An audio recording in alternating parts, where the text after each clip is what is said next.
So, hello everybody. Hello, Joe. Hello, Lisa. Good to be here. Okay, so as you see, I'm joined, by Lisa by Theobald, and she's my co-host, for tonight. This is Empowering Democracy, and I'm Joe Firestone, and Lisa Theobald has joined me tonight, and we've overcome a technical problem, but not quite completely yet. So she's going to take some time to do some things, and we're going to talk together and converse together. And then she will eventually join fully with our camera. But for now, it's just the audio that we're dealing with here. But let's see who is joining us at this point. And we have Brandy Weaver says hello, everyone, and hi, Lisa. Hello, Steve says Brandy. Steve says hello, Doc and Lisa. Hi, Steve. And Steve says hi to Brandy. And we have a few others here as well who have not announced themselves yet. There's Dee. Hey, Dee, how you doing? Hi, Dee. Okay, so we're here. This is a Dump the Corruption show. And what we wanted to deal with tonight was anti-Semitism and anti-Zionism and the Kennedy campaign, which has a real problem with the distinction between anti-Semitism and anti-Zionism. So we're going to begin with a couple of articles, and then we're going to get into a little fundraising piece that was sent by the Kennedy campaign to me, and that Lisa and I have discussed. Okay. And after we discuss it here with you, we're going to issue a challenge to Robert F. Kennedy Jr. Okay, RFKJ, also known as Bobby. We think of him as Bobby either, but he is way out in right field when it comes to anti-Semitism, and anti-Zionism, as we shall see. Lisa has muted herself at this point. Just to save you from hearing me root through the grocery bags. I lost track of time. Yeah. Okay. So I'll start with the first piece. I'll share that for you.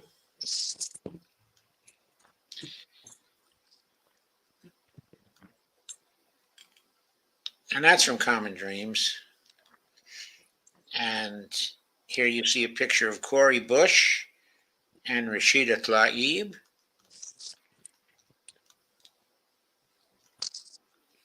And they participated in a rally calling for a Gaza ceasefire on October 20th, 2023. And 13 Dems oppose a resolution conflating anti-Zionism and anti-Semitism. And that is a conflation, of course, which threatens us all. It threatens anyone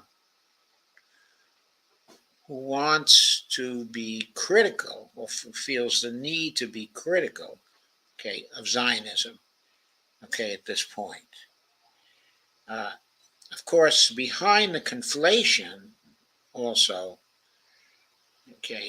is the opposition to a particular view, of Zionism, specifically the view represented by Netanyahu and two of his favorite people, specifically Ben Gvir and also Bezalel Smotrich. Oh my. So they are currently the representatives, of Zionism. This regime is the representatives, of Zionism. Zionism was not always this way. It was this way from time to time. You can go back to the beginning of Zionism, and at the beginning of Zionism, some of the theoreticians thought the way Netanyahu and Smotrich, okay, and the Ben Gvirs of this world think, okay, right now. And really, the Likudniks have taken on this particular position. But this was not the kind of position which was originally taken by some of the socialists who were so important in founding the state of Israel. Now, Hey, this is, Joe, can I ask a question that I apologize if you've gone through this of late? please do ask the question. So the Likud party is in a coalition government that elected Netanyahu, correct? Right. And what is the other coalition party or parties? Do we know? Well, I've forgotten their names now. They're, ridiculous names. But Ben Gvir, who is the security minister right now, and Bezalel Smotrich, who is the finance minister, okay, but who acts like he's the head of the military sometime. They're actually from two different parties, not quite the same, but they're both extreme parties. Yes. And they both hold the view that what they're looking for is a greater Israel. And there's even some ambiguity with respect to that. But greater Israel, okay, minimally requires that the whole land of Palestine, from the river to the sea, be occupied by the state of Israel, be part of the state of Israel. That's a minimalist kind, okay, definition. There's a maximalist one, which also involves the Israelis taking over parts of Syria and parts of Iraq and parts of Egypt, and I mean, it's really silly. It's really ridiculous. It's just Sounds familiar though. Is it the new empire? they claim that that was part, okay, of biblical Israel, but I'm not so sure. Okay, it's not very familiar. It was not a vision that was shared by the founders, okay, of Israel, who even though they were guilty of causing the Nakba, the original Nakba, okay, of 1948,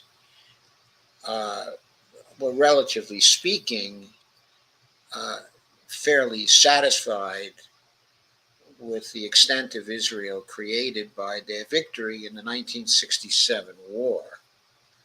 I don't think they wanted to go any further than that. But there are some people, who can disagree with me on that and would say that, they always were, wickedly offensive.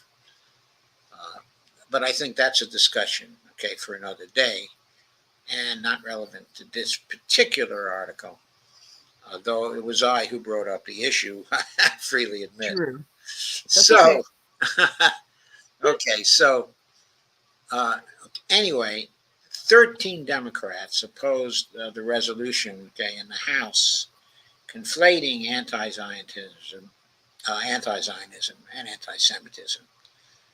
Okay, and we might as well go over the 13 very briefly. U.S. House Democrats. There was one Republican.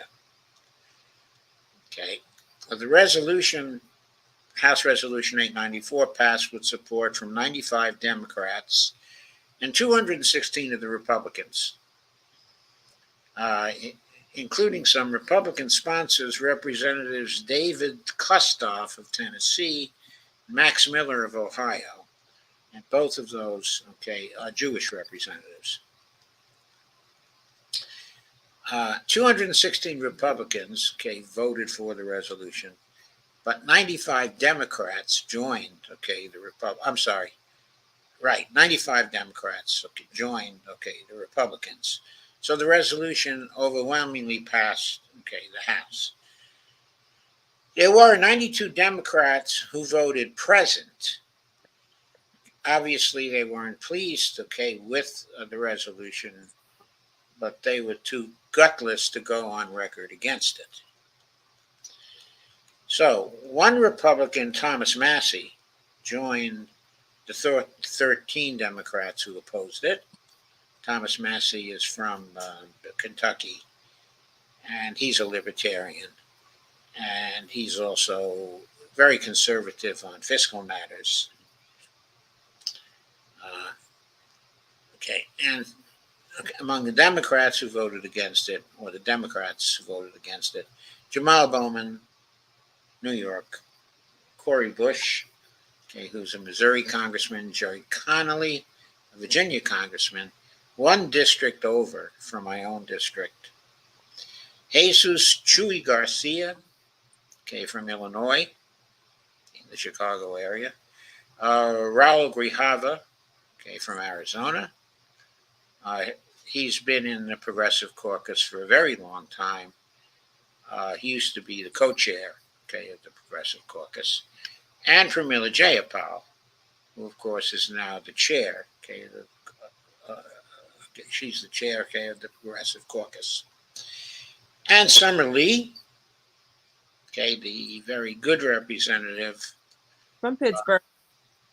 Huh? From Pittsburgh. Yep, from Pittsburgh. I think 12. Pittsburgh 12. yeah, the Pittsburgh 12. She was a bit outside of your district, so you didn't get to vote for her, right? No, but I did a lot more than just vote for her. I helped. Good. Alexandria Ocasio-Cortez from New York.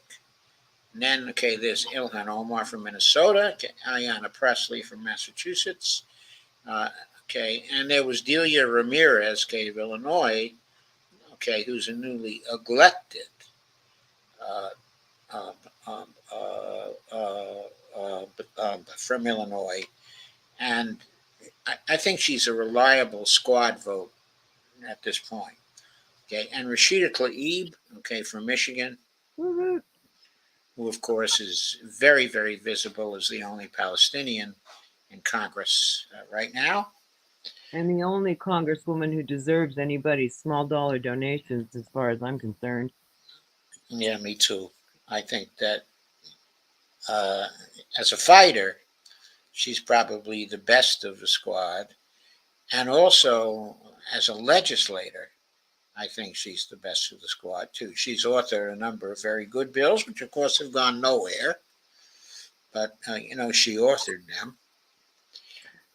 Just because they censured her, I think that everybody who lines up on the right side of this whole situation, like if we could just get people just because they had the nerve to censure her, Yep. just give her a small dollar donation, what a difference that could make. Yeah, we think it would make a great difference also. What we would like to happen, okay, the two of us, in this case, Lisa's proposal, is that we ought to get together, okay, a mass movement to put together $40 million in small donations to give to Rashida so she can defend herself against AIPAC. That's mobilizing $100 million against the squad. Okay, and we want, for Rashida to have the financial wherewithal, to defend herself.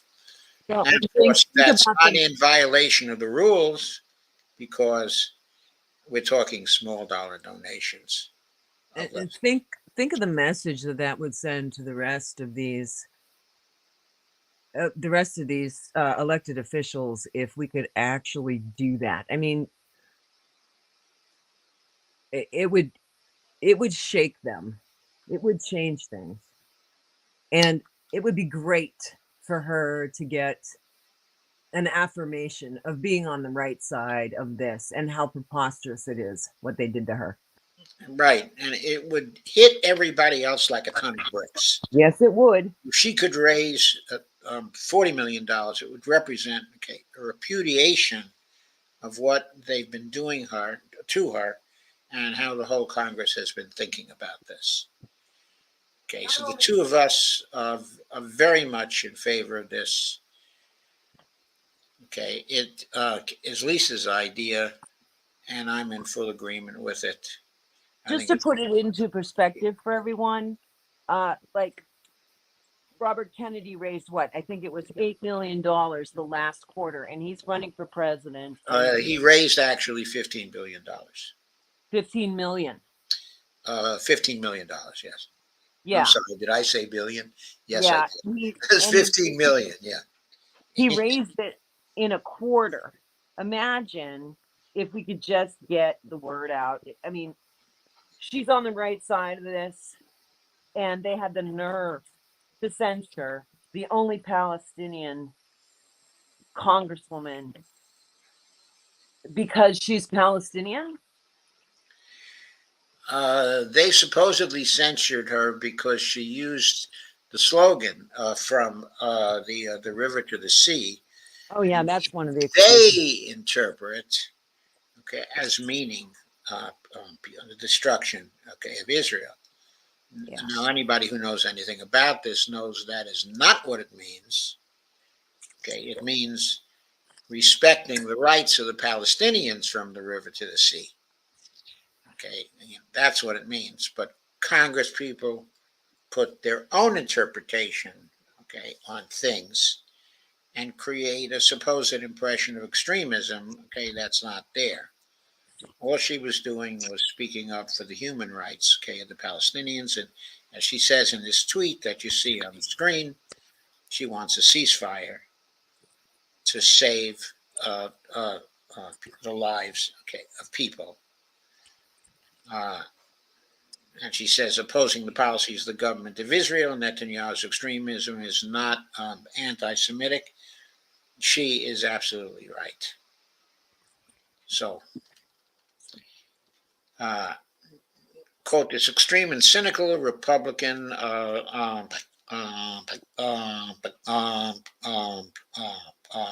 resolution does nothing to combat anti-Semitism, relies on a definition that conflates criticism of the Israeli government with anti-Semitism, which of course it does, paints critics of the Israeli government as anti-Semites, and falsely states that anti-Zionism is anti-Semitism, unquote. Okay, and that, okay, is Ilhan Omar's very good statement.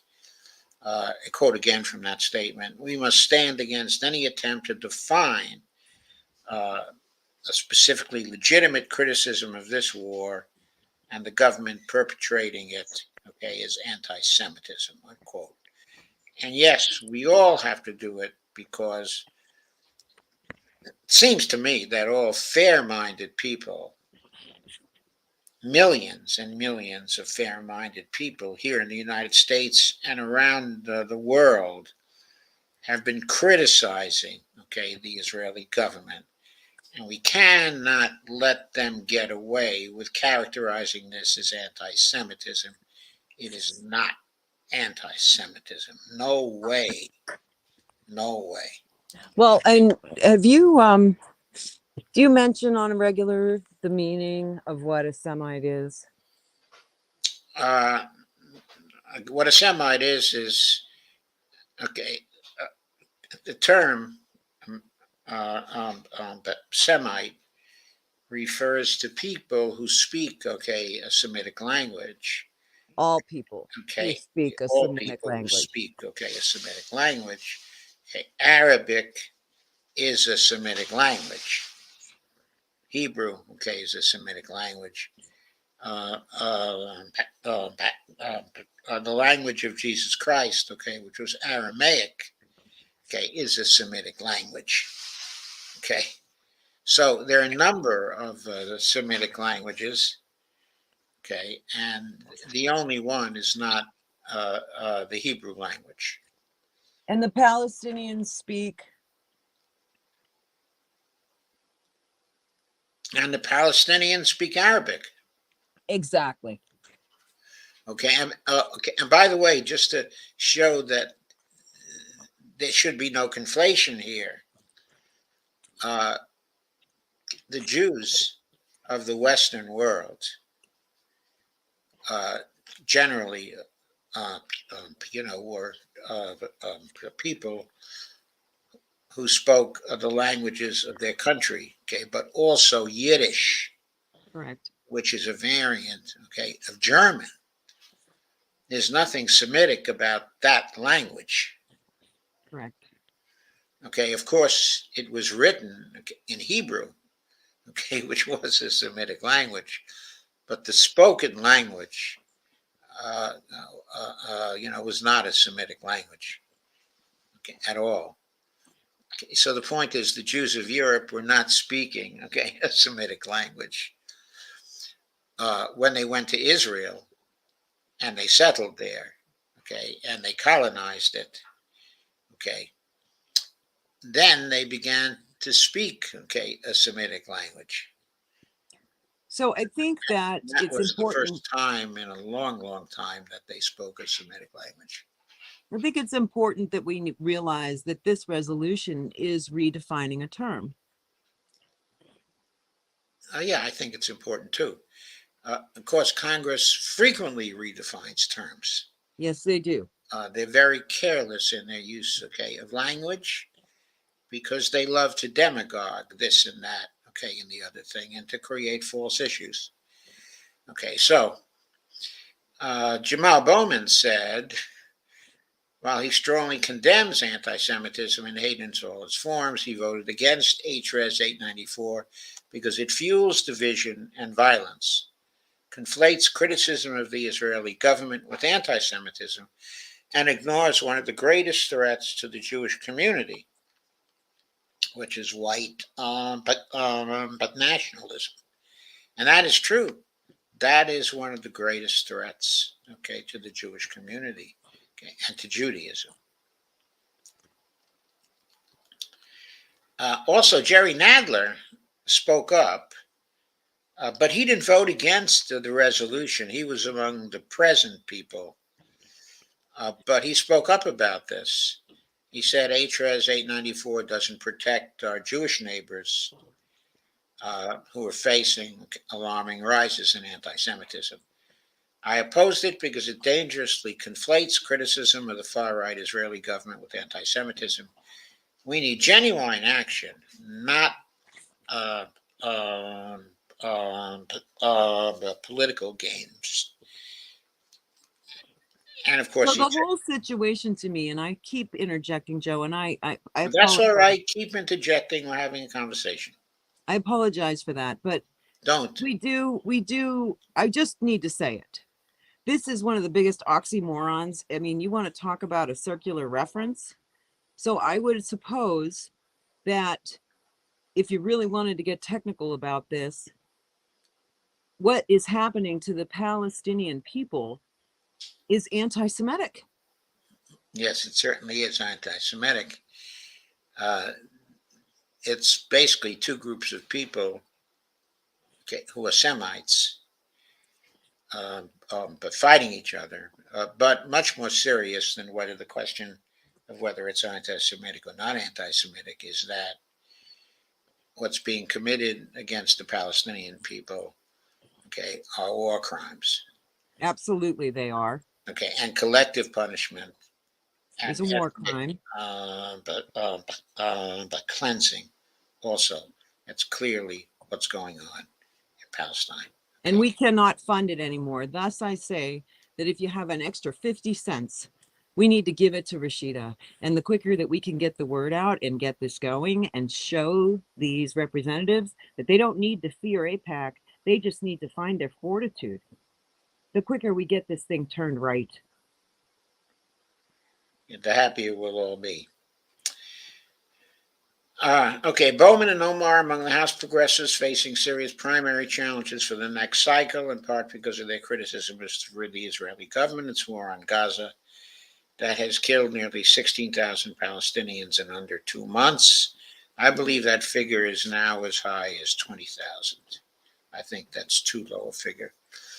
They joined with Bush, Lee, Macio, Ocasio-Cortez, also Delia Ramirez, Tlaib, and Representatives Andre Carson of Indiana and Al Green, a Democrat of Texas, in October to oppose a bipartisan resolution which declared that the House unconditionally stands with Israel as it defends itself against the barbaric war launched by Hamas and other terrorists, and did not mention Palestinian suffering, at all, and did not mention, of course, the hugely brutal and barbaric retaliation of Israel, which by the time that resolution was taking place was quite plain, to everyone.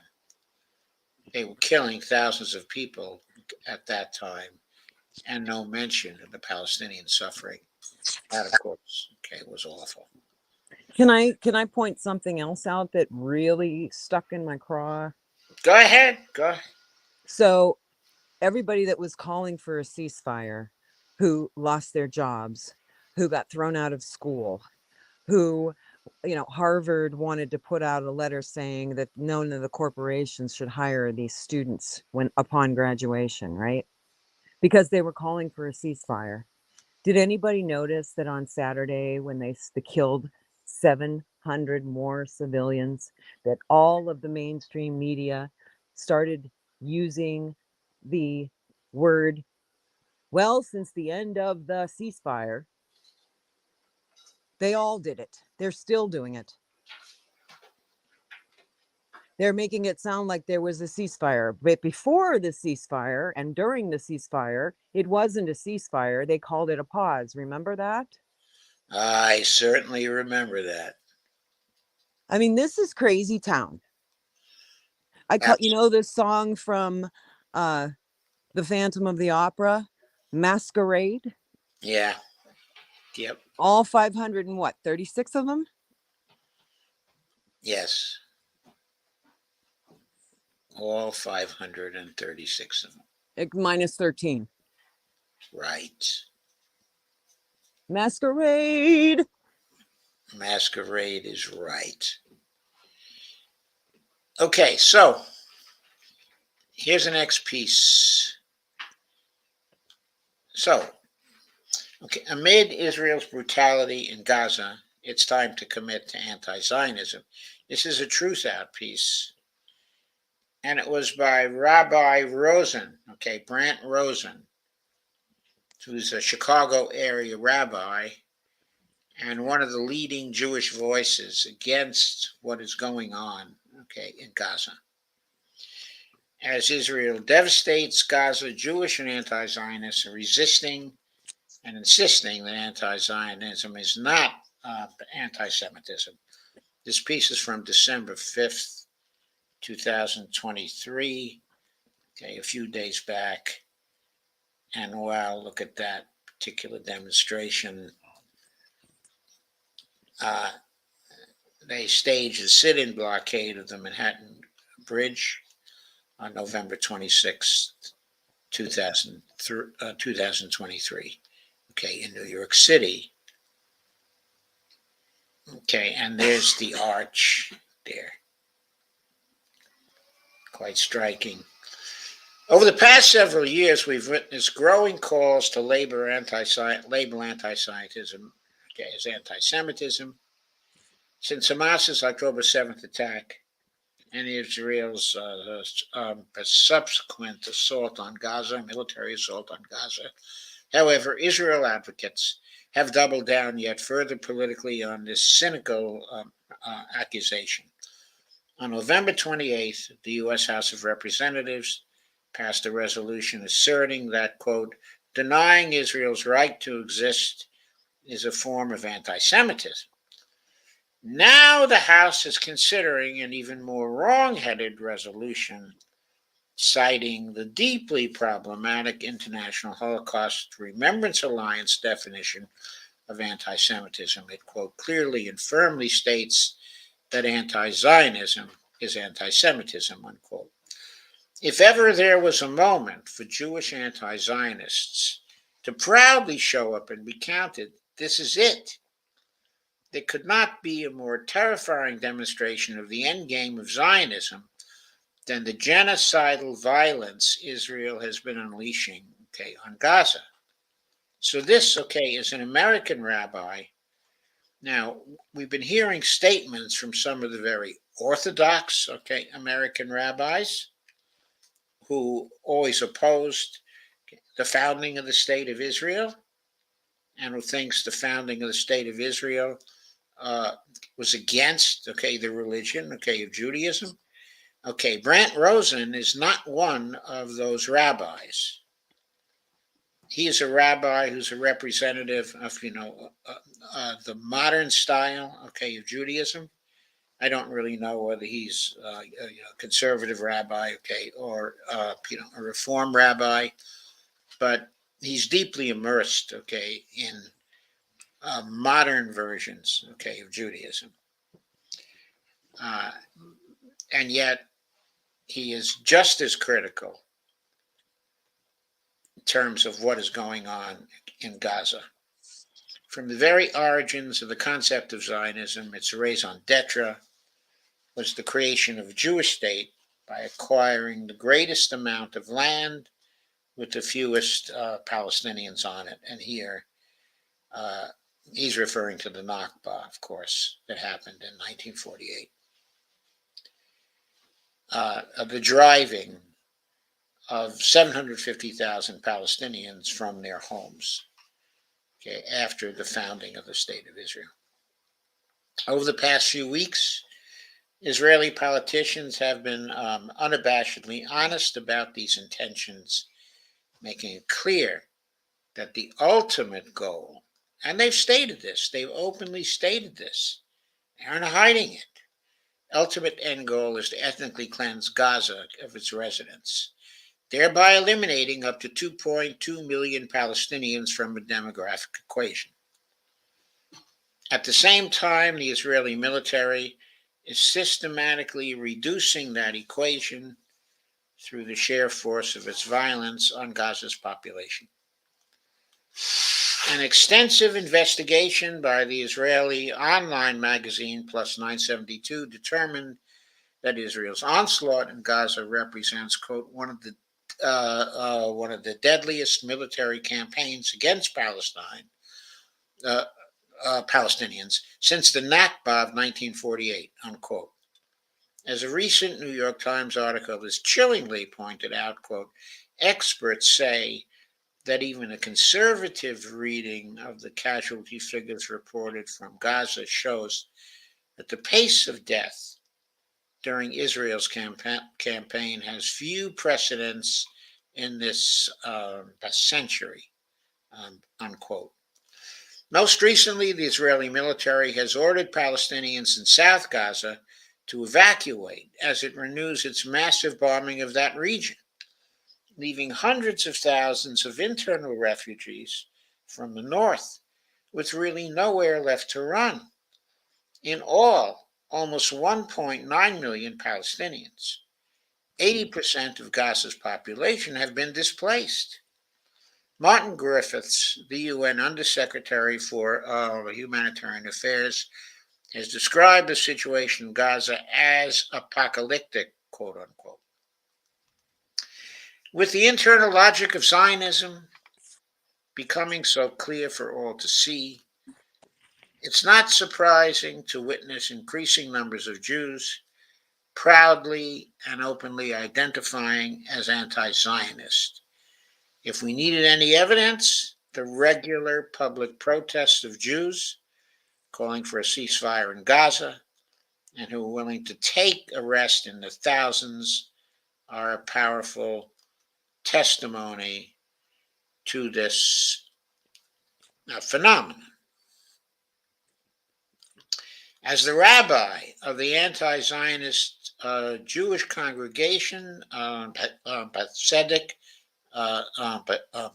Chicago, I usually pronounce that, okay, it's Sadik, okay, with an A, but I'm sure he's probably pronouncing it in the same way that the Sephardic type, okay, of pronunciation, but by the Israelis would say it. I can attest to this powerful new trend. Over the past 2 months, we've acquired close to 30 new member households. Almost all of them report they're actively seeking out an anti-Zionist Jewish community in this critical moment. It's not an overstatement to say that the Jewish community is currently facing a, quote, which side are you on, unquote, uh, the type of moment. This reckoning is particularly critical for liberal supporters of Israel. Indeed, the oxymoronic contradiction of the term, quote, a liberal Zionism, unquote, has never been more abundantly clear. There is simply nothing liberal about ethno-nationalism, i.e., establishing a nation state exclusively on the demographic majority of one particular group of people. Though this contradiction is not new, the carnage Israel is inflicting on Gaza is shining an unsparing bright light on the impossible marriage between Jewish majority statehood and equal rights for all. And I have to comment here. There's been plenty of opportunity since 1948, since the Israelis to show that it was possible for a Jewish majority state to guarantee equal rights for all. And the state of Israel has failed that test, miserably failed that test. It's made the Arabs second-class citizens. It's made the Palestinian Christians also second-class citizens. It's made also Jews who have come from other countries in Africa and around the world second-class citizens because their skins are darker.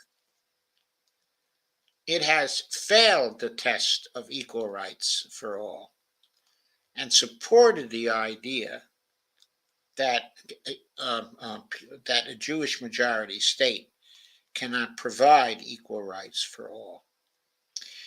This tension was painfully on display during a, quote, March for Israel, unquote, last month in Washington, D.C., organized by the Jewish Federations of North America and the Conference of Presidents of Major American Jewish Organizations. The rally attracted a broad tent of Israel advocates, including liberal groups such as J Street, Americans for Peace Now, and the rabbinical organization Teruah. Notably, however, one of the keynote speakers at the event was Pastor John Hagee, one of the most powerful anti-Semites in the United States, who promotes an apocalyptic Christian Zionist style ideology. While liberal Zionist attendees who called themselves the Peace Bloc, quote unquote, at the rally cried foul at Hagee's inclusion, they nonetheless commented on the, quote, harmonious dynamic, unquote, at the event. According to Maytal Kowalski, executive director of Partners for Progressive Israel, quote, we were all there at the rally because we wanted to be with the community. I don't think that it helps anybody to walk away in defiance, unquote. I don't think I agree with that. Of course, walking away would certainly have helped, considering that the central goal of the rally was to voice collective Jewish support for a nation that was at that moment engaging in genocidal violence against an essentially imprisoned population in a military onslaught that had already killed thousands of children. Whom As they occupied in the first place. Indeed, as journalist Mitchell Plitnick, who often writes for Mondoweiss, correctly pointed out, this was a, quote, hate march, unquote, adding, quote, those who objected to Hagee's inclusion should not have attended except to protest it, unquote. The inherent tension is also evident in the increasing number of Jewish congregations promoting an, quote, open tent, unquote, approach when it comes to Zionism. i.e. congregations that openly make room for the views of non- and anti-Zionists with liberal Zionists in their communities. Though this might seem to be a welcome development, the challenge remains. Is this so-called open tent ultimately tenable? Is it sustainable? Is it even ethical to build congregational communities in which members have such fundamentally different moral approaches to being Jewish, in which some congregational members cherish and celebrate an ethno-nationalist Jewish project, while others rightly call it out as an apartheid settler colonial state? Too often, liberal Jewish congregations wield the word, quote, inclusion, unquote, to provide them with convenient coverage for avoiding the painful choice on Israel's structural oppression of the Palestinian people. But in the face of Israel's merciless assault on Gaza, this equivocation now rings more pitifully hollow than ever. By the way, since the ceasefire ended, the merciless assault is even more merciless and even more brutal. Anyway, more pitifully hollow than ever, accentuating all the more the extent to which Zionism has presented the Jewish community with an untenable, unbridgeable divide. In a recent episode of the Truth Out podcast, quote, the Movement Memos podcast, unquote, I commented sadly on this divide. From my vantage point as a Jewish American, I can attest that our community has been deeply, profoundly broken, perhaps irrevocably. I'm staggered by the voices in the Jewish community that support Israel's atrocities without any reservation. Otherwise, so-called progressive leaders who cannot get themselves to endorse a simple ceasefire when the dust settles. And please may it settle soon. I don't know if the brokenness of my community will ever truly heal from this. Will I still grieve over the moral brokenness of the Jewish community? I nonetheless take heart in a rapidly growing Jewish community of conscience that unabashedly rejects Zionism in favor of a Judaism that promotes solidarity and liberation for all. Justice. Justice, exactly. Jewish Voice for Peace, explaining its approach to Zionism, expressed this vision powerfully. Quote, rather than accept the inevitability of occupation and dispossession, we choose a different path. We choose a future where everyone, including Palestinians and Jewish Israelis, can live their lives freely in vibrant, safe, equitable communities with basic human needs fulfilled, unquote. Likewise, when the membership of Zedek Chicago voted to affirm anti-Zionism as a core value, the leadership of my synagogue stated, moving away from a Judaism that looks to Israel as its fully realized home releases us into rich imaginings of what the world to come look like, where it might be, and how we might go about inhabiting it now. We also believe that Jewish diasporic consciousness has the real potential to help us reach a deeper solidarity with those who have been historically colonized and oppressed. In other words, anti-Zionist Judaism is not merely a rejection of ethno-national Jewish statehood. It is a Jewish vision of justice and liberation for all who live between the river and the sea, and for all who dwell for all who dwell on earth.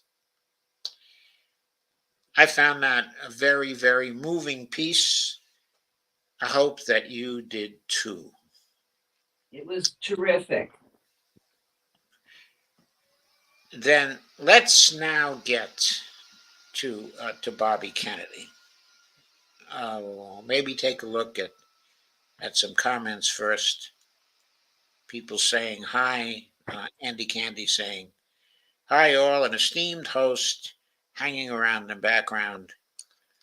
And Brandy says RFK Jr. has lost the far left with his unwavering support for Israel. He may have lost more than the far left. Brandy says, hi, Andy Candy. Greetings, Steve, NACAB, who is Brandy. Nice to see you here. Robert Cope says, smash the like button. Share this live stream. Thank you, Robert. K. Ryan says, I'll be in and out due to internet problems. Sorry to hear that, Kay. Brandy says, I wish she would leave the Dems and run as a Green, okay, or independent.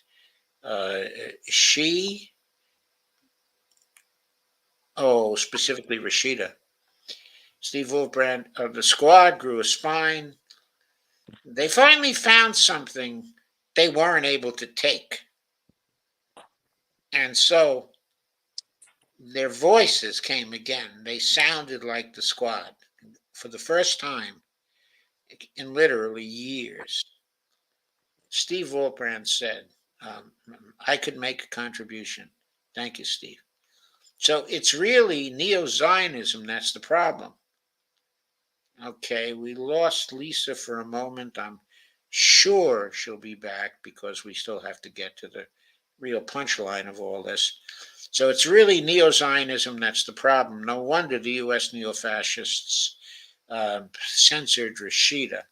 My Jewish neighbors invited me to an afternoon coffee clutch, and that sounded very German to me. And Lisa is back, as I forecast she would be. Now we can see part of her head, and she's going, yeah, again.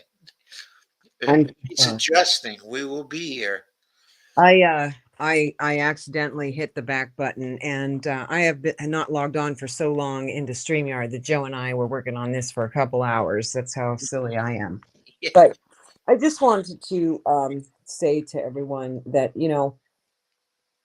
they're all captured in one way or another. But once it was stated publicly that they were going to raise $100 million, AIPAC was, to come after the squad. And one of their own, who's Palestinian, has been censured by Congress. And they're publicly bribing people with offers of $20 million to run against Rashida and Ilhan Omar and some of the others. What do they have to lose? Right? They don't. And what do we have to lose now? Yeah, we might as well get up on our hind legs. I don't think we have a choice, because anything else is, there's only one thing worse than evil, and that is standing by and watching it. Yes, and that's what we've been doing, standing by, okay, and watching it. Or at least some of us, okay, have been doing Well, that. I think that, There have been many demonstrations and many people standing up. yes, and I think too, Joe, that, let's just be honest here. There was a lot of hopelessness, but the paradigm shift is out of the barn. It's gone. Okay. Yes. And Yes. we all have our sacred cows, but I think that every single right-minded, moral, and ethical human being with a sense and sensibility knows that this issue, there's no other option than to condemn a genocide. There really isn't. And secondly, if we could do what we started with, which was fund Rashida specifically, fund her because they had the balls to censure her. Show them We don't care. Let them try and raise $100 million to wipe out the squad. Let them try. Yeah, Because let them try, if and this takes, we also have to send them the message that we're not going to allow the doublethink, okay, of associating anti-Zionism with anti-Semitism. The two things are different, and we're going to not let that 1984 kind of stuff take over our politics. well, yeah, I mean, ethno Not, nationalism is about as far right as you're going to get, folks. And look what the libs are doing. yeah, They're embracing it, for God's sake.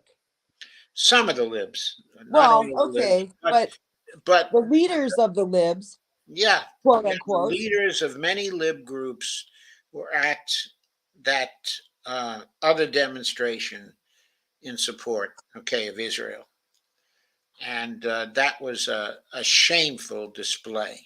well, let's be A clear. shameful display. I mean, I support, I'm not going to speak for anybody else but myself. We've got to find a two-state solution because there's no way that you can leave this situation where the Palestinians are nomadic and roaming because there won't be anything left of them. If Oh, they I know. try to send them into the desert, they're going to die. They're bombing them now because they don't want them there. Yes, and they want that area for themselves. And they would be And very we know happy. the reasons why why they want that area for themselves. There are many reasons, simply apart from the fact of security. Okay, I'm not going to go into those reasons, but what I do want to say, okay, is that uh, we have so much work to do to stop the genocide, okay, that's going on there. They keep pressuring and pushing it and pushing it, but we know this: if we can break the support of the American government for this, so that the flow of war material to Israel is stopped, even for a few days, then that will break this Yes. at this point, because the Israelis need the aid of the United States to keep on killing, okay, the Palestinians, and we just have to stop that, okay, at this point. And can I make that circle for everyone? Because I think it's really important to understand the cash flow and the transactions associated with funding this. Okay. The way that it starts is that we pass a resolution for funding. Then what happens? The appropriation happens. Where's that money go? It goes into a pot to fund the MIC to make the bombs. So basically, who is captured by the MIC? Oh, wait a minute, our representatives. You Yep. see how the big circle of glad handing and cash flow goes? Oh yeah, they're captured by the MIC, and they're captured by APAC Yes, also. yes, And the MIC and APAC, okay, are in alliance here, yep.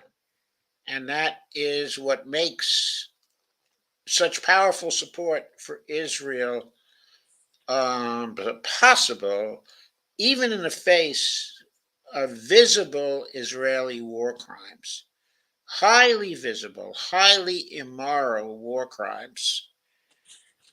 One of the most visible and horrible set of war crimes we have seen since the Nazis, okay, in the Second World War. Okay, there have And been some other sets of war crimes that have been horrible, okay, in Laos, for example, okay, and in also the Rwanda area. We've seen terrible war crimes since the Second World War. But the war crimes we are seeing now are transcending anything that we've seen since the Second World War. And let's talk about the difference, Joe, because I think it's poignant as well. We found out decades later in prior wars, once Iraq and Iran and Afghanistan, when those and the Syrian conflicts, the lag of information went from decades to 6 years, 4 years in some cases. But now it's live. And they have no choice but to come out and normalize it. And Yes. I will say this is a mind game to a lot of people. I do not believe that a vast majority of the people who are on the wrong side of this issue truly understand what's going on. And if they do, there is also a lot of them who fall into cognitive dissonance, because how can you not? What is going on here is a war crime. Yes. It is genocide in real time. And the only way to get around that are these desperate politicians, and they are. I mean, Netanyahu would be behind bars for the rest of his life if this war were to stop. Okay? Yes, of course. And yet on, what was it, yesterday or the day before, he got up and said, where are the US political leaders who aren't saying anything about the crimes that are being committed against women by Hamas? And then what happened? I mean, they hurried up and put Hillary Clinton in makeup and hair and sat her out in front of a camera, and it was nauseating.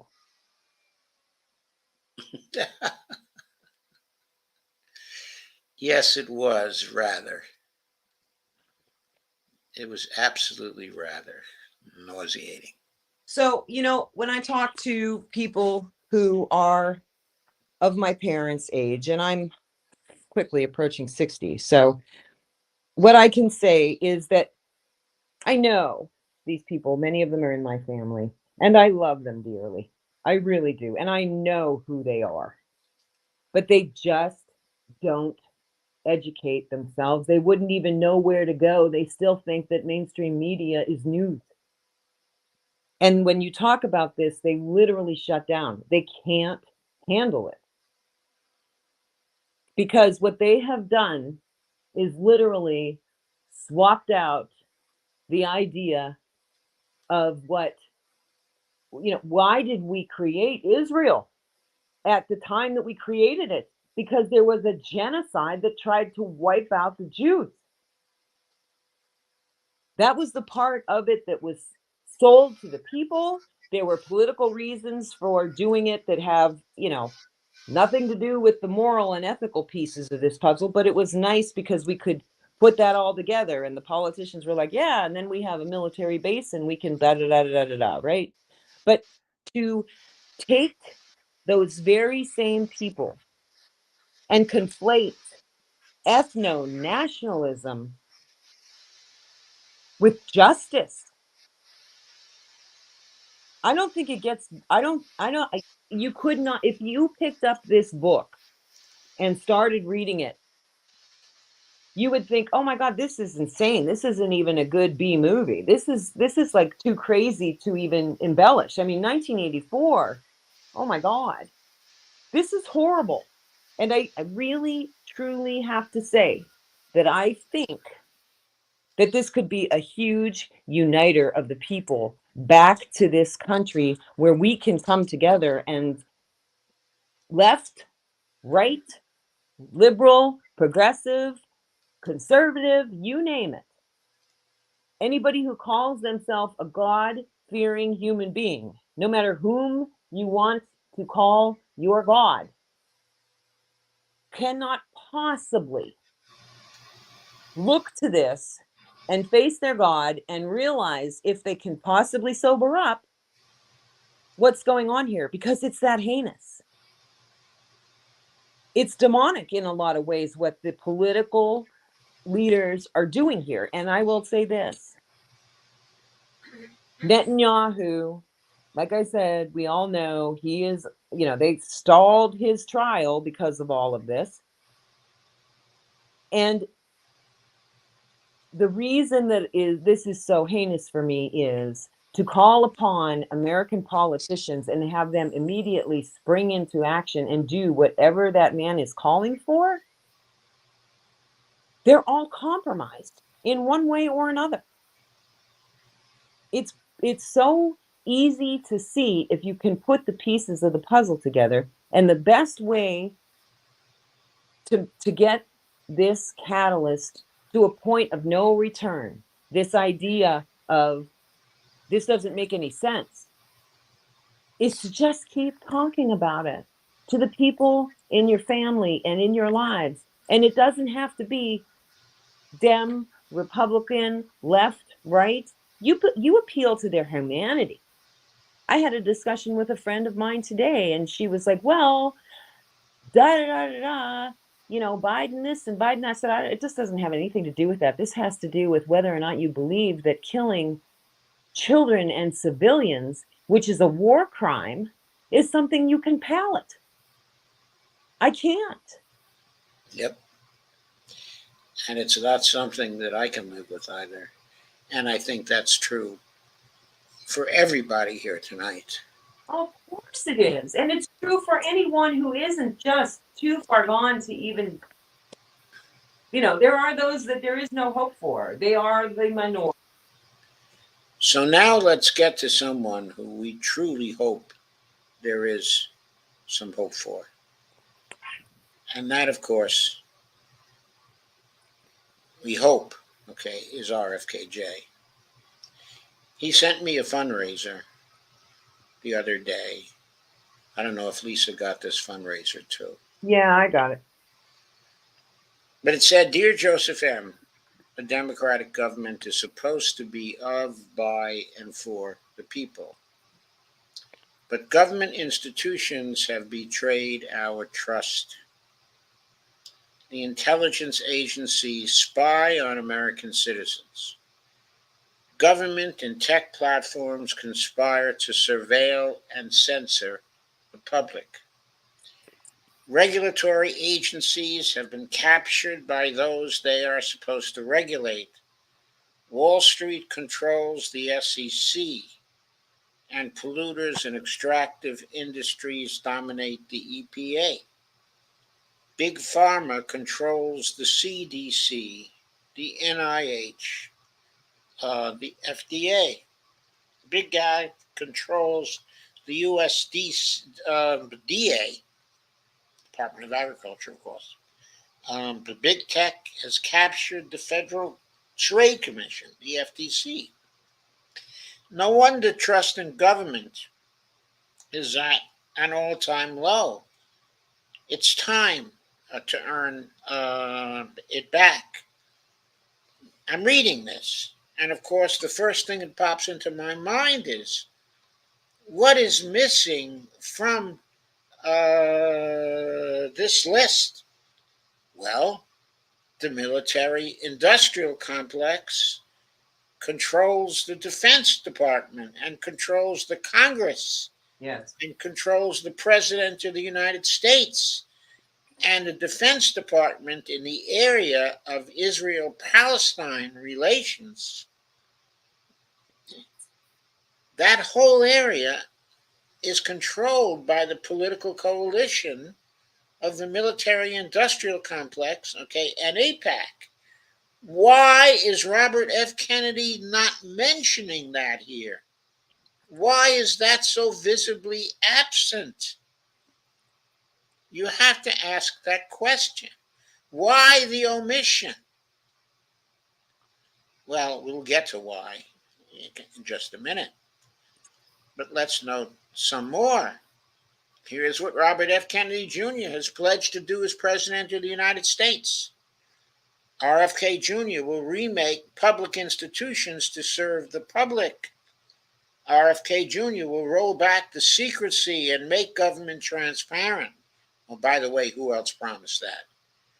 Of course, it was Obama. Promised the most transparent government in history. RFK gravy. Yeah. RFK Jr. will protect whistleblowers and prosecute officials who abuse the public trust.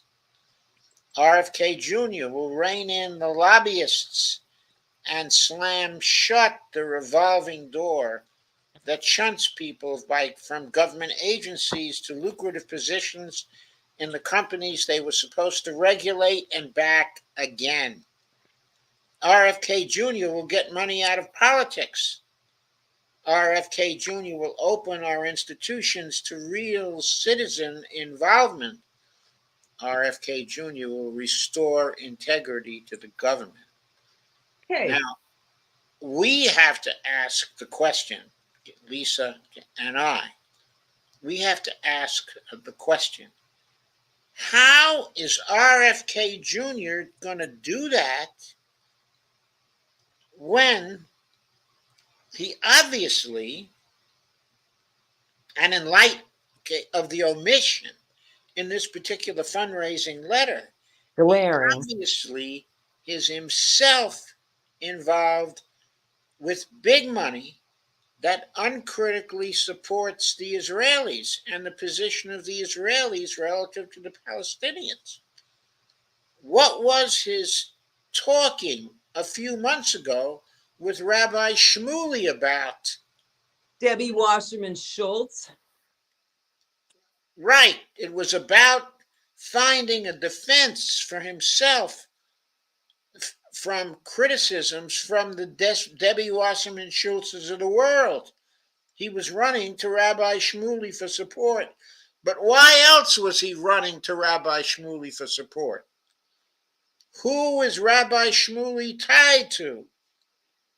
Rabbi Shmuley is tied to the Sheldon Adelson fortune. The widow of Sheldon Adelson is supporting Rabbi Shmuley's effort. And in wrapping himself up with Rabbi Shmuley, what RFK Jr. was doing was getting close to the Adelson fortune. And since that period, since the attack of October 7th, okay, and then the position that RFKJ took on October 9th, where he announced his independence, that he was independent of this and he was independent of that and he was independent of the other thing, and join him, okay, in independence. When he was telling us all that, okay, on October 9th, there was this great silence that settled over the Israel-Palestine issue, that settled over the genocidal activities of the Israelis, that settled over the collective punishment, settled over the ethnic cleansing activities that we all see around us. He has said nothing about that. Not a peep. Why is there not a peep? Why was there not a peep in this particular fundraising letter? We have to infer it's because RFK Jr. is probably being supported himself by the big money of Sheldon Adelson's wife, who inherited all of his fortune. If he's not already getting that money, he is looking for that money. And that's why he is not calling out the Israelis, and why he's not calling out the genocide, okay, and the ethnic cleansing. And I've got, I'm sorry, go ahead, Lisa. well, I've gotten, I've been involved with a back and forth with the campaign and the staff for a while now. And at first I started to, the silence was not only deafening, it was screaming in my ears on a daily basis. There's not an hour that goes by in my life, and I'm pretty damn busy right now, where I just don't, it grabs me by the gut what's going on over there. And it makes me sick. And I get emails from them, and, they're talking about everything under the sun. And I responded to one of the text messages, and the woman was saying, I'm a person, you can talk to me. So I did. And I said, could someone please explain to me why this campaign has turned itself into an entirely irrelevant issue campaign? Why the silence on what is going on with children, women, innocent civilians being bombed? And that back and forth went for a while, a couple of weeks. A few days ago, I got a response from the campaign stating that there are many in the campaign who agree with you, and we are all, um, we all believe that he is the best candidate. And I responded and I said, what is more important than stopping the funding of a genocide, except stopping the genocide outright? He's running for president of the United States. And I said that the campaign finance manager is a fool. There is probably $250 million that would open up right now, and maybe even more. And they're afraid. And the only thing that a politician knows better than anything is whatever they do that raises them money, that gives them comfort. And now I'm going to go back to the 40 million that I think we could raise for Rashida. If we could put 40 million on the books for Rashida between now and 1 month from now, and I think we could do more, it just depends on how we get this campaign going. Imagine what that would show all of these politicians, and most poignantly, what it would do for the Kennedy campaign. Because in my opinion, this will bury his campaign. This is the make or break issue for him. And we need to show them that they don't have to rely on a fortune. They don't have to silence themselves. There are way more people in this country who are waiting for a presidential candidate to get right on this issue. And I'm sorry, but if he's afraid of this, if he can't do this, then he's not going to do much. And I don't believe that. What I do believe is that he needs security. They still haven't given him security. He's on the debate stage. He's got enough support after the primaries that he'll be there.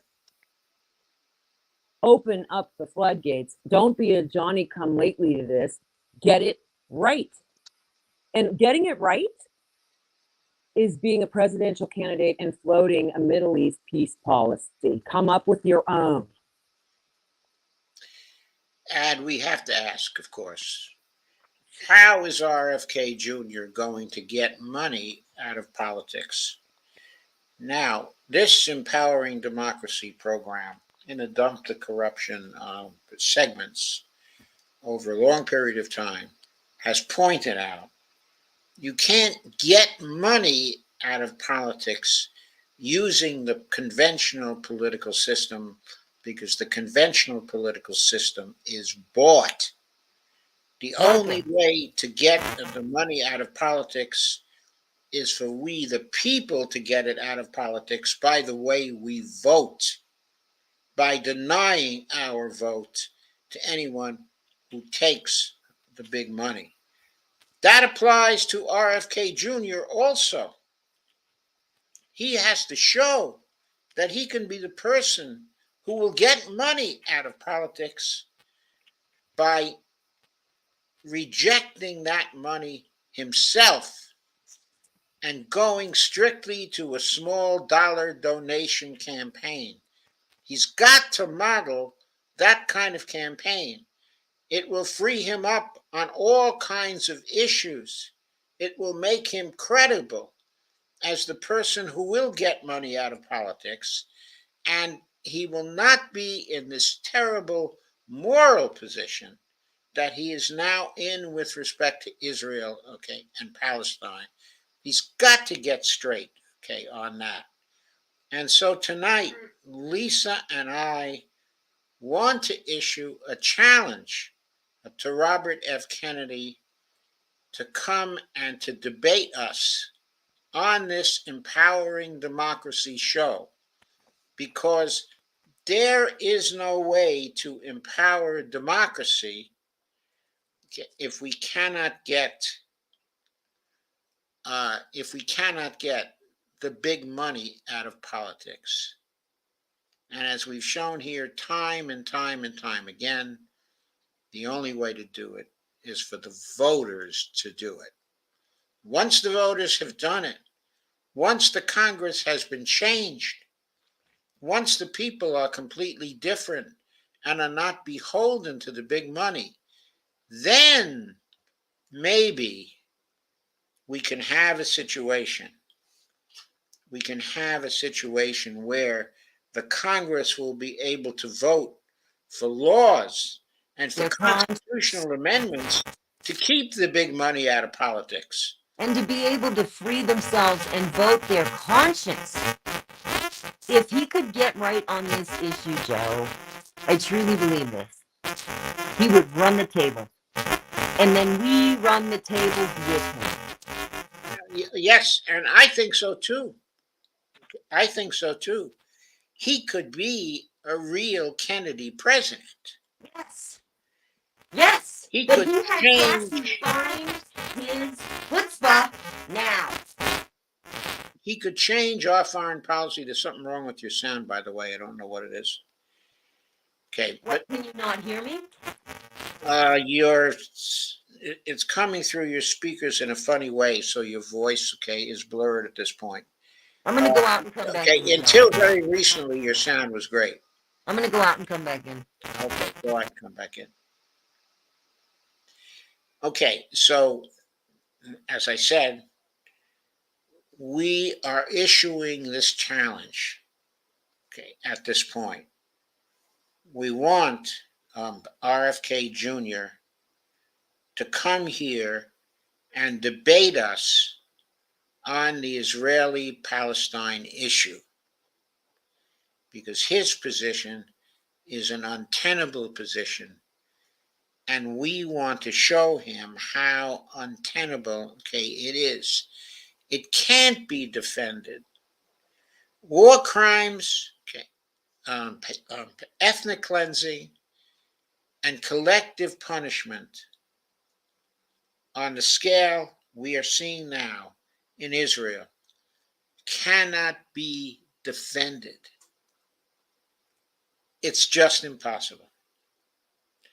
So I know we have only a small number of people here, but please join us in publicizing this challenge, okay, to the Kennedy campaign. We challenge him to a debate to defend his position on Israel, the position he took alongside Rabbi Shmuley a number of months back. That position was a terrible position. And the two of us challenge him to a debate. We're waiting for Lisa to come back, okay, at this point.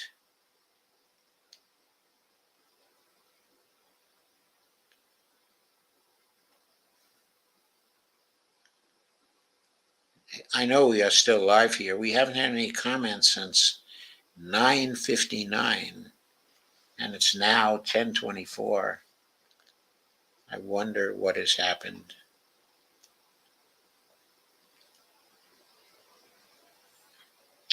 Can someone make a comment to indicate that we're still getting comments?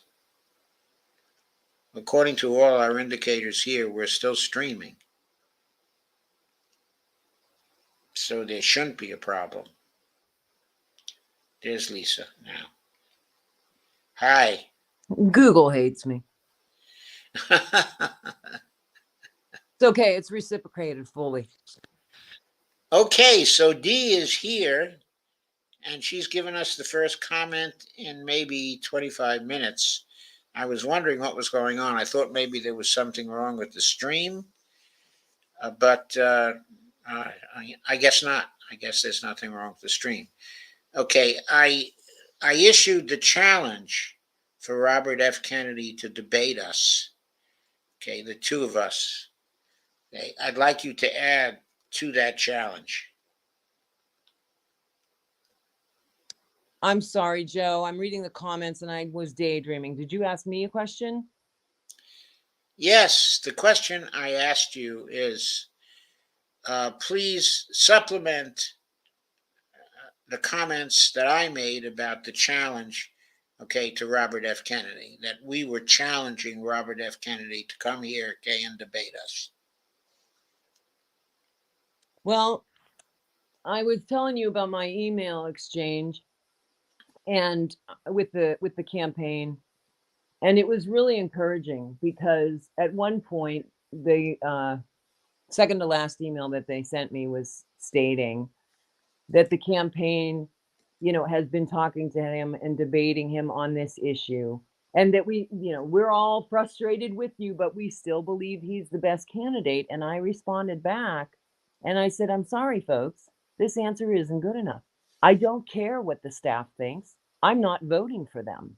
I'm voting for my next president of the United States, and he needs to answer the question. He can't be silent on this issue. And I said, FFS, figure it out. And I did not expect anyone to respond to me. Within 24 hours, I got another email. And this one stated that there is lots of dissent and heated debate.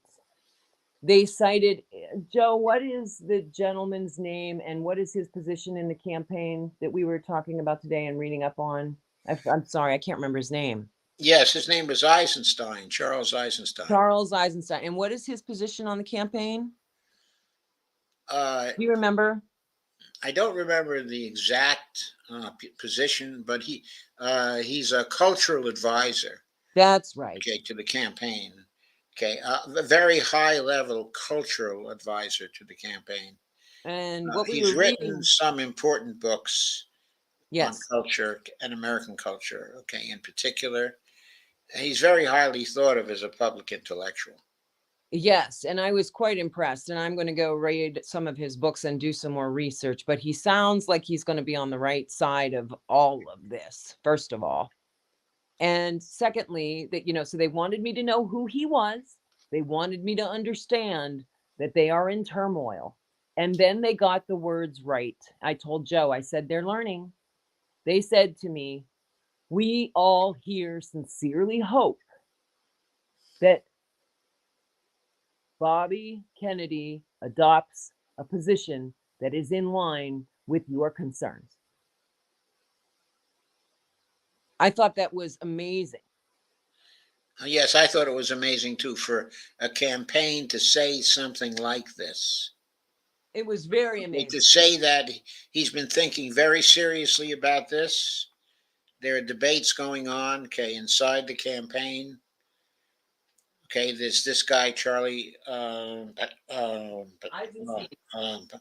Eisenstein, who is recently come to the campaign and who's been having, considerable influence. They implied that very strongly. Okay, and then to say, we hope that all these deliberations will have this particular result. That was all very hopeful. Not only hopeful, but I sincerely believe that they thought about how to respond to me because they got it right. I don't care what the staff thinks. What are we all going to do? Go pity party together? Okay, well, it's the lesser of two evils. We're beyond that. And they needed to figure that out. And they did. The response is correct. The response is correct. Okay, but as Andy Candy says, you guys have emails to him. Can you tell him to bring himself on here? We could certainly ask. I mean, we're doing the challenge first. We need help to get this to happen. You know, what we can do is send emails and ask the staff, my text messages, the person that I got on the campaign that I actually is a real person, la la la, right? But I mean, I think it's more important that we did this, that we do this, that people see that the whole point here is to communicate out that we see what's going on here. He didn't have security. His security is still not funded. He goes up and testifies in front of the uh, weaponizing, I forget the committee, the Senate committee that he was testifying in, but then or congressional committee that he was testifying in. And then Debbie Wasserman Schultz does, you know, what they all do so well and paints him as an anti-Semite and just goes ape. And Kucinich. Yes, she starts by painting him as an anti-vaxxer, of course, smearing him, okay, as an anti-vaxxer, Mm-hmm. and then further smearing him, okay, as an anti-Semite. Mm-hmm. And, you know, it's incredibly unfortunate that, you know, he did that, obviously, right? But I also understand it because I hate to say this, guys, but if you're a politician, you're looking for votes anywhere, you can find them. And this was way before he was as popular as he is now, and we're a year out. This is real. It's real. When James Carville gets on CNN and says, this is real, it's real. Yes, it is. Okay, it's real. There's a groundswell of opinion for him. Well, and there's a groundswell of opinion. More important, there is a groundswell of opinion on the right side of this, and right-minded, like-minded people on issues, and there are a lot of them. This is the uniting issue of America. This can get everybody back to not feeling like there's nowhere to go and we're in this circus. Yes. And he could, I believe there's at least $250 million on the table, but he needs to strike, and it needs to be the right strike. He's got to come up with a policy. Yeah, but he can come up with a policy that's completely consistent with what he's been saying, because he's been talking about fighting censorship, and he's been talking about free speech. Yes. And the importance of critical discussion. And corruption and being captured and being led around by the nose. All these things together, the importance of escaping from all these things together. He can tie this in to a change in his views with respect to Israel, okay, and Palestine. Absolutely. And he can show that he's human, and he can say, and I fell victim to this too, but I am imploring to you that we are going to do the right thing because what's going on is wrong. We need a two-state solution, and this is blah, blah, blah, blah. Or, you know, whatever it is. And he can also attack very explicitly this conflation of anti-Semitism, okay, and anti-Zionism. He could point out very, very quickly that this kind of conflation is exactly the thing that he's been talking against when he speaks about free speech and the importance of critical discussion and the importance of people coming together in a rational way to discuss the serious issues that we all face. Agreed. That is, okay, a real opening for him, okay, to get this out and to voice his changing position with respect to Israel and Palestine. And I meant to say earlier, the two-state solution is back on the table. Lots of nations now support it. including China, Mm-hmm. China's made explicit statements about it and has indicated that it thoroughly supports a two-state solution. Now, China is not supporting the destruction of Israel. Correct. We're calling for that. It's calling for what it thinks is the practical solution to that, and that is the two-state solution. There are so many people who are calling for that now. Yes, there are people, good people. Oh, for heaven's sake, Blinken's calling for it. Has Blinken been calling for a two-state solution? Blinken has uttered two-state solution. So has Biden. Oh, yeah, Biden has been saying that, but of course, I don't think Biden is serious about that. Oh, well, that doesn't matter. Nothing that comes out of their mouths holds water for anything more than a news cycle. We all know this, but that's not the point. We've got the sound bites.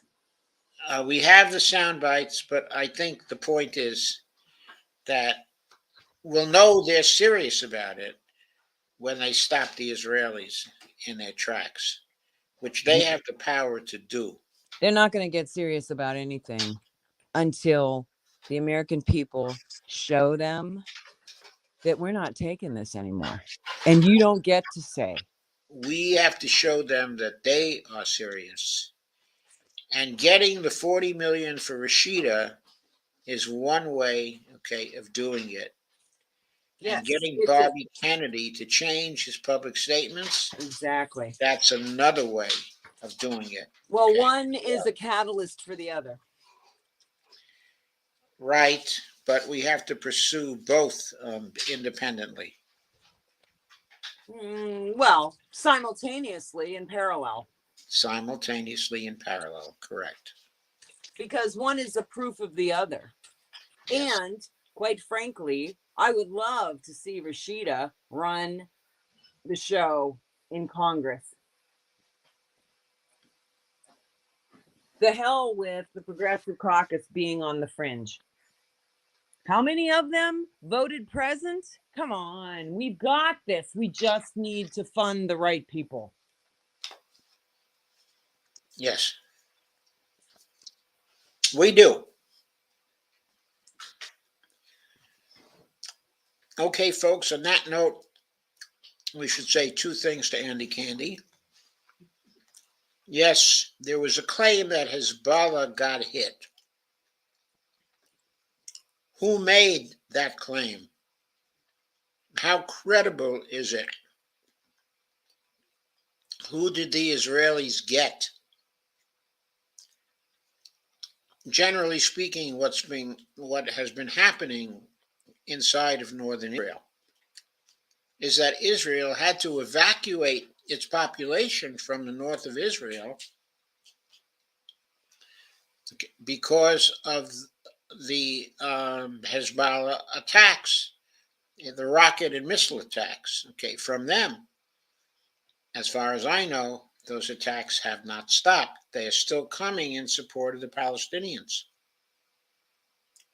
So, sure, Israel may have said that they had a hit, on Hezbollah. But I think we have to be skeptical about that until we see credible evidence, of that hit. Why do we have to be skeptical about it?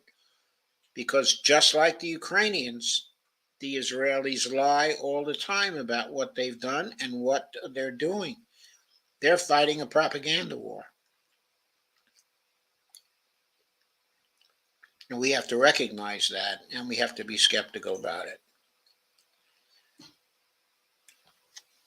Okay, Andy Candy also says he needs security to come on Zoom, though. Yeah, I know that. He's gone on Zoom calls any number of times. Yeah, my security references to the fact that funding security for a presidential campaign is expensive. Is incredibly expensive. You couldn't stump and do a tour like Bernie Sanders did without your own unbelievable war chest. Yes, Bernie was able to raise that money, Yes, he was. mainly through small dollar donations. I mean, he raised in his primary campaign before he quit, he raised $250 million, Yes, he did. primarily in small donations. Bobby Kennedy could do that too. He could probably do more. Yes, he could, especially now. Especially now. Yes, especially now. And he has a lot more support from the center and from the right than Bernie Sanders did. Yes, he does. So Yes, he does. he has a larger potential to raise the money he needs to fight this battle for sanity in our politics. We need sanity now, and we need justice, and we need someone, okay, who is unbought. And we need someone who's willing to fight.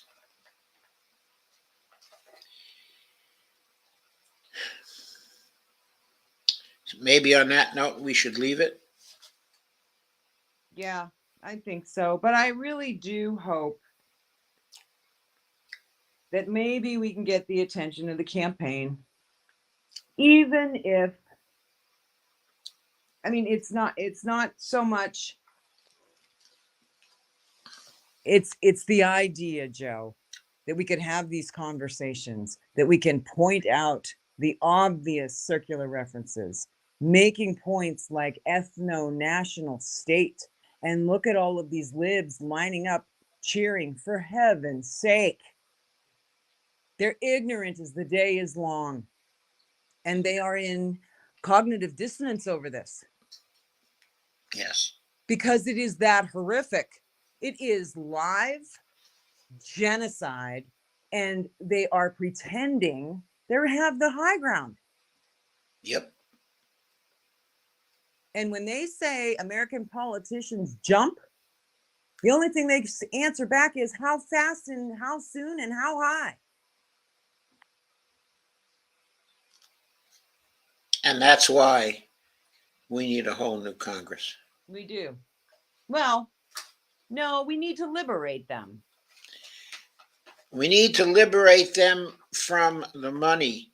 Yes. But the only way to liberate them from the money is to make it clear that if they continue to take it, they're out of there.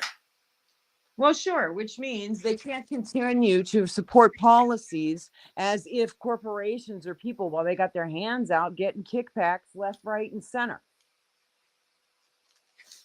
Yes. This is just one big Ponzi scheme, and we ain't playing. This has shown a light. The mask has not only slipped, kiddos, like somebody tore it off and stomped on it. And they're kind of like, well, we're all in now. What are we going to do? Yeah.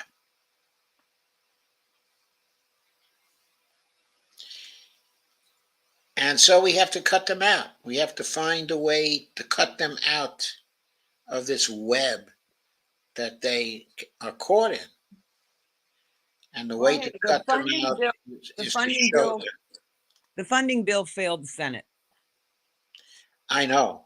And that's a beautiful thing. And isn't it funny how you didn't hear about it? Like, it wasn't like the red flag that everybody was hearing about today, was it? Oh, they were talking about it, though, on independent media. Well, sure they were, but it wasn't like, you know, once the ceasefire was over. What ceasefire? The one that we weren't allowed to talk about? Give me a break. You guys are, they're ridiculous. They are so ridiculous right now that even those who are they got their heads in the sand can't possibly not see that not only the fingers in the dam, I mean, for heaven's sake, there's a breach.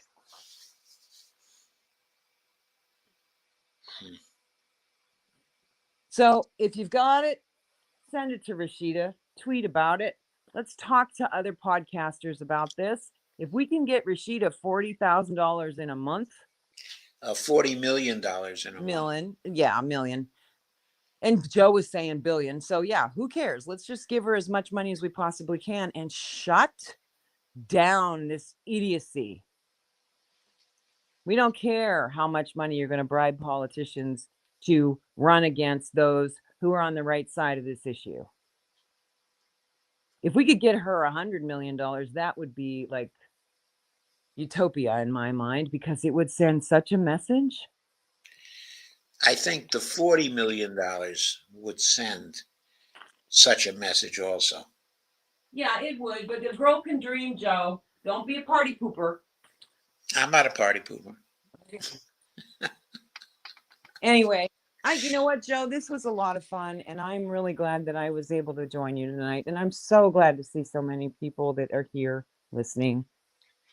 I hope we can take away from this what I see. We've got an opportunity here to really, really do something. Bring So everyone let's together. take the opportunity and let's build it. Absolutely. And let's see if we can get Kennedy to get on and talk to us. Yep. It'd be great. Okay, good night, everybody. And I may be back tomorrow. I may not be. My daughter is coming in from California tonight. Don't come back tomorrow, Joe. Well, the only way I'll come back tomorrow is if there's nothing we all want to do together. Oh my goodness, play poker or something. Anything. Well, we don't play poker. Okay, well, get the Mahjong out. I don't know, but just spend Well, we time don't with play her. the mahjong. We'll spend time together. Yeah, That's for sure. absolutely. Okay, we have a week to do it, and we're going to make the best of our opportunity here. Well, enjoy Devorah's visit. I really am very happy for you that she's coming in. That's wonderful. Yes, it is. Well, good night, everybody. I'm going to ciao. Okay, thank you, Lisa. Thanks, Joe. Say hi to Will and I will. David for me. Sure will. Talk to you guys soon. Okay, bye. Bye-bye. Okay, folks. So that's it for tonight. Hope you enjoyed this. I hope we can spread it around. And I'll see you as soon as it seems sensible to see you. Good night.